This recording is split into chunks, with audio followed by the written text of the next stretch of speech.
আসিফ মাহমুদ সজীব ভুঁইয়া 3 শতাধিক কোটি টাকার মালিক হয়ে গেছেন। তাহলে আর দোষ কি ভাই? আগের তো প্রধানমন্ত্রীর বাসার পেয়ন যদি 400 কোটি টাকার মালিক হয় 15 বছরে, এটি তো আরো চ্যাম্পিয়ন মনে হচ্ছে যে 9 মাসে 300 কোটি টাকা বানিয়ে ফেলেছে। এরকম প্রতিযোগিতা কিন্তু হয়েছে, এটাকে আপনি একদম উড়িয়ে দিতে পারবেন না।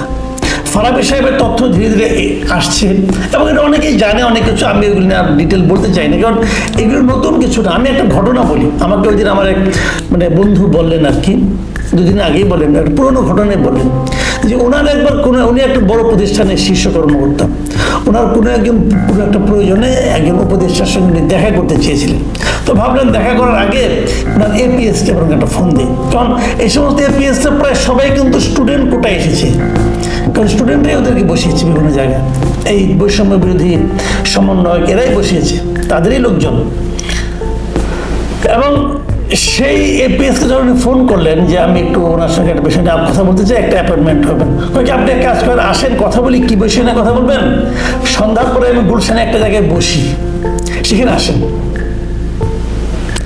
প্রশ্ন হচ্ছে এখানে এপিএস সাহেবকে সন্ধ্যার পরে গুলশানে একটা জায়গায় বসতে হয় কেন? গুলশানেই বা কেন? এটা কি রেট হাই করার জন্য? কাজটা জেনে নিয়ে কাজটা তদবির করার জন্য? হ্যাঁ, এটাই উত্তর। এবং এদের রেট ছিল খুব হাই। যারা এদের সঙ্গে বিভিন্ন সময় বসেছেন তারা জানিয়েছেন যে এদের রেট চিন্তাই করা যায় না। মানে আগেও তো অনেক এপিএস ছিল, আগে অনেক মন্ত্রী ছিল, তাদের কয়েক গুণ এদের রেট। কারণটা কি? এরা জানতো, এরা বলতো যে আমরা তো মাত্র কয়েকদিনের জন্য এসেছি, আপনি তো কাজটা হয়ে যাবে, কাজটা করিয়ে দিচ্ছি, অতএব অল্প সময় আমাদেরকে এটা ম্যানেজ করতে হবে। এবং এই টাকাটা কি এপিএস লেভেলই থাকতো? এই টাকাটা কি উপদেষ্টারা পান না? উপদেষ্টারা না পেলে ওনারা কি বোঝেন না কাজটা তো হয়ে যায়? কাজ না হলে মানুষ তাদের টাকা দেবে কেন? অনৈতিক কাজ হয়ে যায় টাকা বিনিময়ে। তো যে অনৈতিক কাজটা হয় সেটা কি উপদেষ্টারা বোঝেন না, নাকি ওনারাও শেয়ার পান? আমার ধারণা পান। আবার অনেক ক্ষেত্রে আমি এমনও শুনেছি যে কোনো কোনো উপদেষ্টা নাকি এপিএস এর উপর ডিপেন্ড করেন না, ভাই ভাইগনাকে পাঠান সরাসরি যে ওনার সঙ্গে ডিল করেন। এরকমের খবর একটা পেয়েছি, আপন ভাইকে পাঠিয়েছেন, এরকম খবরও পাচ্ছি। এগুলো কিসের ইঙ্গিত বহন করে?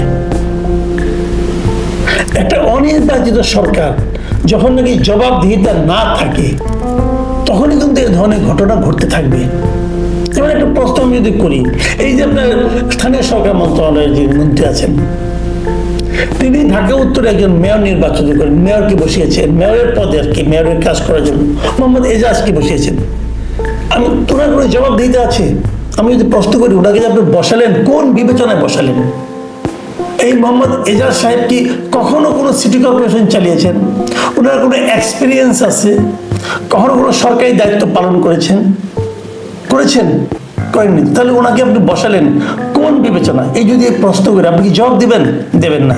কেন দিবেন না? কারণ আপনার সরকারের কেউ জবাবদিহিতার মধ্যে নেই। আপনি যা ইচ্ছা তাই করতে পারেন। এই যা ইচ্ছা তাই করার ক্ষমতা সম্পন্ন একটা সরকারকে আমরা কতদিন বয়ে বেড়াবো?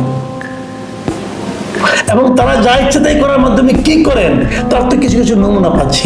আমি কেবল এই সরকারের কথাই আমি বলবো কেন, এই ছাত্রদের যারা নাকি সরকারের পার্ট এখনো হন নাই, অথচ বাইরে আছেন, তারাও কি সরকারের উপর বিভিন্ন কর্মকাণ্ডের উপর নানাভাবে প্রভাব বিস্তার করছেন না? তারাও কি টুপাইস কামাচ্ছেন না? তা না হলে এই গাজী সালাউদ্দিন তানভীরকে কেন সরিয়ে দেওয়া হলো?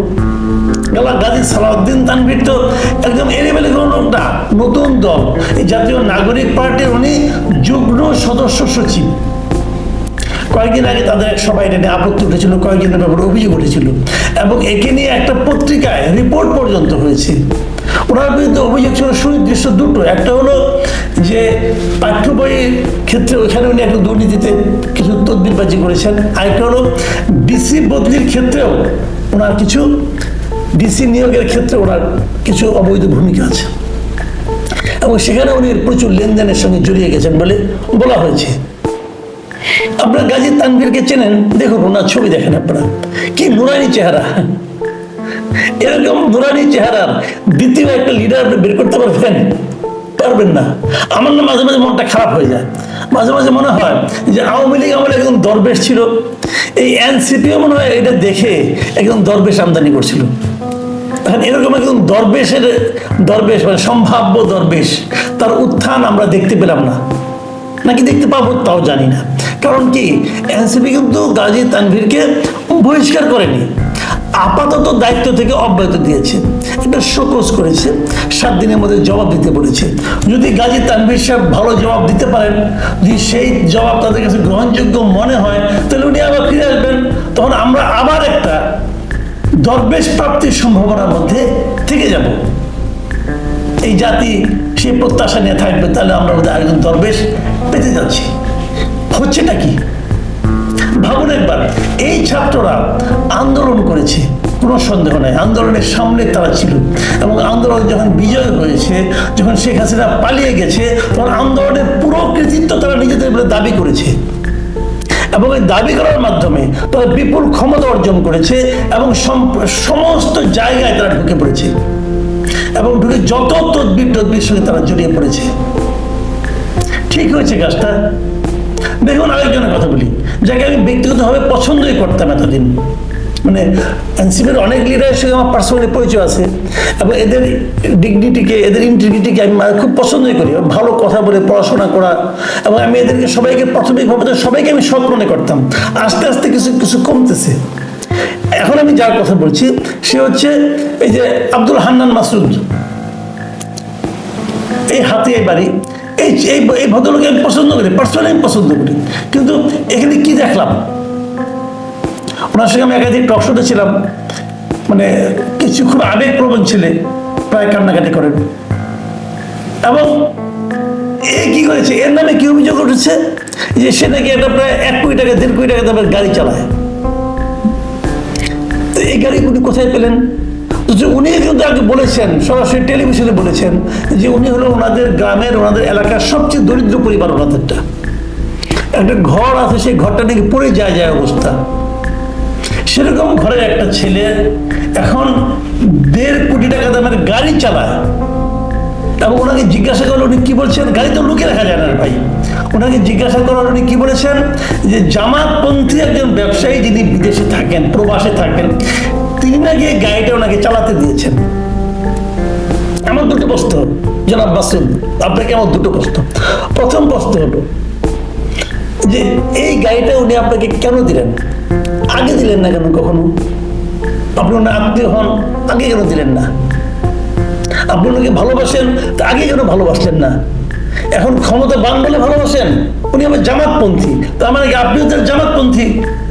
জামাতের একজন লোক জামাতপন্থী নয় এমন একজন লোককে গাড়ি দেবে কেন? উনাদেরকে রাজনীতি করেন, তাহলে আপনি কি জামাতের পারপাস সার্ভ করবেন এখানে? হতে পারে, আমার কোনো আপত্তি নাই, জামাত তো একটা পলিটিক্যাল পার্টি, আমার কোনো বক্তব্য নেই এতে, সেটা বলেন। তাহলে আপনি জামাতে জয়েন করেন, সমস্যাটা কি? আচ্ছা, এটুকু না হয় গেল। তারপরে কথা আপনাদের মনে আছে নিশ্চয়ই যে বিগত সরকারের আমলে ওবায়দুল কাদের সাহেব, ওনার দামি দামি ঘড়ি নিয়ে নানা ধরনের কিন্তু কথাবার্তা হতো। 10 লাখ 20 লাখ 30 লাখ টাকা দামে ঘড়ি উনি পড়তেন। উনি কি বলতেন? ওনাকে নিয়ে কেউ গিফট করেছে। কেন গিফট করে ভাই? গিফট এই কারণে, পৃথিবীর কোনো ব্যবসায়ী বিনা কারণে কিছু কাউকে দেয় না। তাদের সব উপহারই হলো এক ধরনের ইনভেস্টমেন্ট। তারা জানে এই লোকটা সামনে ক্ষমতায় যাবে, অথবা ক্ষমতাবান হবে, অথবা ক্ষমতাবান আছে, তার কাছ থেকে আমার বিনিময়ে কিছু পেতে হবে, এই জন্য তারা দেয়। এখানে কি তাই হয়েছে? আপনি তাকে কি দিবেন বিনিময়ে, অথবা কি দেওয়ার গ্যারান্টি দিয়েছেন, অথবা কি দিয়ে দিয়েছেন ইতিমধ্যে? আপনাদের তো পাওয়ারফুল, আপনি একদম তদবির করলে, ফোন করলে তো কাজ হয়ে যায়। নিশ্চয়ই ওনার জন্য কোনো ব্যবসায়িক সুবিধা আপনি করে দিয়েছেন, সেক্ষেত্রে কিন্তু ঘুষ। আসলে কি হচ্ছেটা? এদের কি চক্ষু লজ্জাও নাই? আচ্ছা ধরেন একটা কথা আমি বলি, একটা কথা বলে শেষ করি। এই যে 1.5 কোটি টাকা গাড়ি, এই গাড়িতে ঢাকা থেকে হাতিয়া যেতে কত হাজার টাকা দামে, কত হাজার টাকা তেল খরচ হবে? এই গাড়িটা তো ভাই ওই 700-800 সিসির গাড়ি না। 1 লিটার তেল দিয়ে এই গাড়িটা বড় জোর 5 কিলোমিটার চলবে। এই যে বিপুল অঙ্কের খরচ আপনি কোথায় করবেন? আপনি কি চাকরি করেন? আপনি ইনকামটা কি? হান্নান মাসুদের ইনকামটা কি ভাই বলেন না, ইনকামটা কি আপনার? তো এই প্রশ্নগুলো কিন্তু উঠছে, এবং উঠছে বলেই অত্যন্ত দ্রুত বেগে এই এনসিপির জনপ্রিয়তা শূন্যের দিকে ধাবিত হচ্ছে। বিষয়টা মাথায় রাখুন, সামনে আরো অনেক দিন আপনাদের কিন্তু পথ চলতে হবে। আরো অনেক অনেকের নাম ধরে ধরে বলা যায়, আর বলছি না, আগামীতে বলতে হতে পারে, কিন্তু আপনাদের সতর্ক হওয়ার জন্য আহ্বান জানাচ্ছি। আপনাদের নিয়ে কিন্তু এই জাতি এবং ব্যক্তিগতভাবে আমি অনেক আশা করেছিলাম, যা দেখছি কিন্তু হতাশায় বাড়ছে। অনেকে আমাকে বলেন আমি কেন এনসিপি পিছনে লেগে আছি। ভাই আমি কারো পিছনে লেগে নেই, যা দেখছি, যা ঘটছে, যা আপনারাও দেখছেন, সেই প্রশ্নগুলি কেমন করছি।